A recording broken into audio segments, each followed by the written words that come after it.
threw the doll into a lake at 2 a.m, but it was back in my bed by sunrise. My sister Mia was always drawn to weird things, abandoned houses, haunted objects, old graveyards. So when she walked into our house clutching a filthy, second-hand doll dressed in a floppy bunny costume, I knew something was off. It wasn't just the way it looked. Big, hollow eyes and a mouth stitched into a permanent smirk. It was the way it felt. She said its name was Labubu. I didn't name it, she said, almost like she was defending herself. That's just the name it came with. That night I heard whispering. Not the kind you imagine when half asleep, actual whispers. Like someone crouched beside my bed, mumbling in a language I didn't understand. When I turned on the light, no one was there, except for the doll, sitting on the floor, facing me. I returned it to Mia's room. She'd been sleeping soundly, clutching a crucifix in her hand. It was odd because Mia wasn't religious.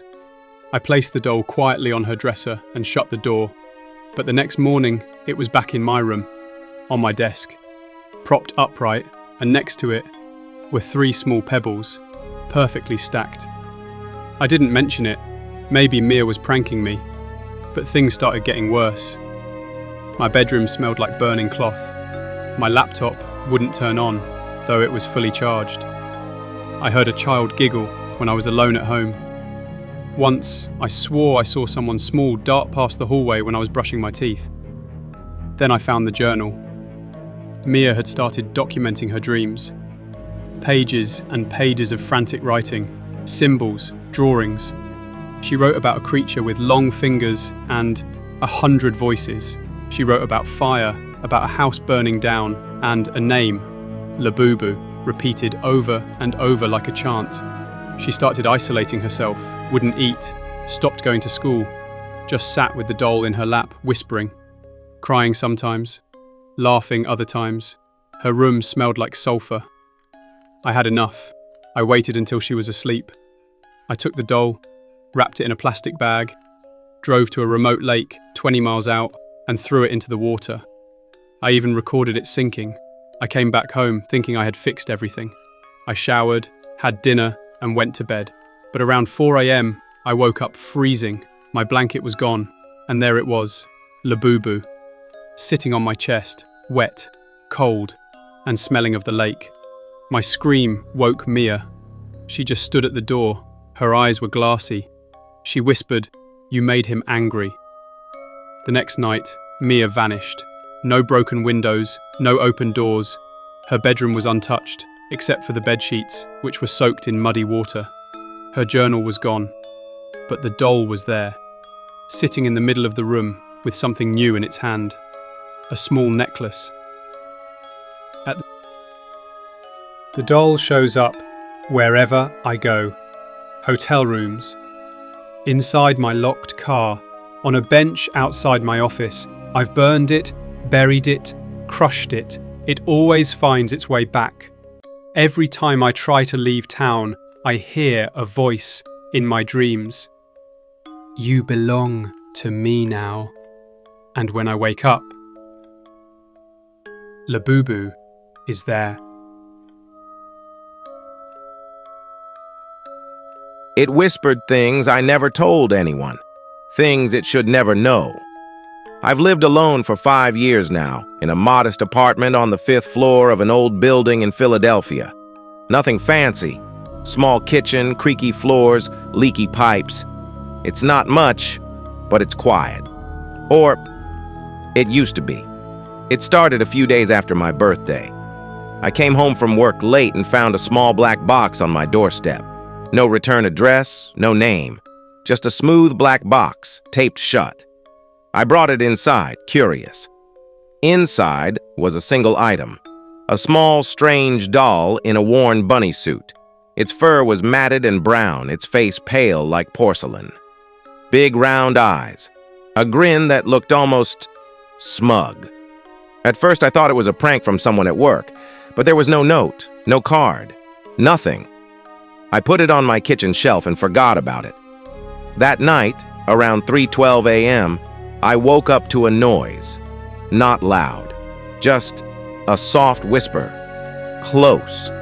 As if someone was right beside my bed. "Ethan." I froze. I live alone. I turned on the lamp. Nothing, just my empty room. My heart was racing. I got up, checked the door, the windows, locked. Everything was locked. I chalked it up to a dream. Maybe I was just overtired. Stress, right?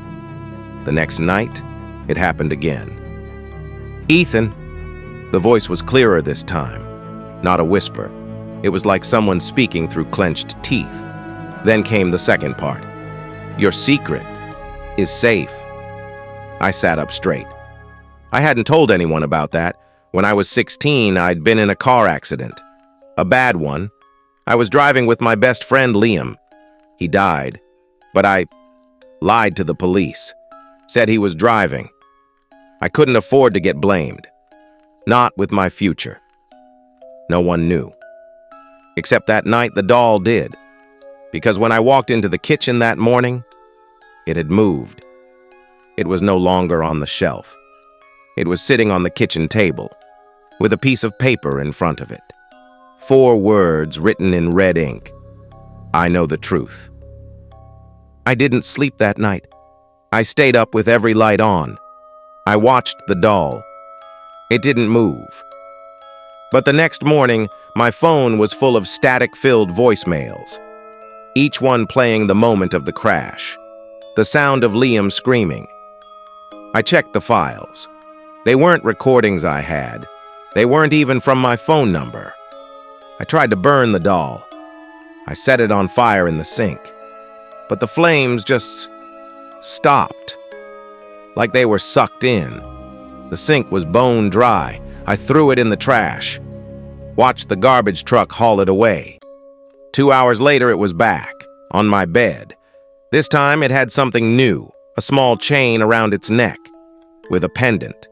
Inside the pendant, a photo of me from that night, crying. I don't remember that photo ever being taken. I went to a church, spoke to a priest, told him everything, showed him the doll. He wouldn't touch it. He backed away and whispered, "It doesn't carry evil. It is evil." He said it was a vessel, not haunted, not cursed, something far worse. He told me to leave, said he didn't want to risk welcoming it into the church. I started losing time, waking up places I didn't remember walking to. One time, I woke up standing in front of the mirror, carving a symbol into the glass.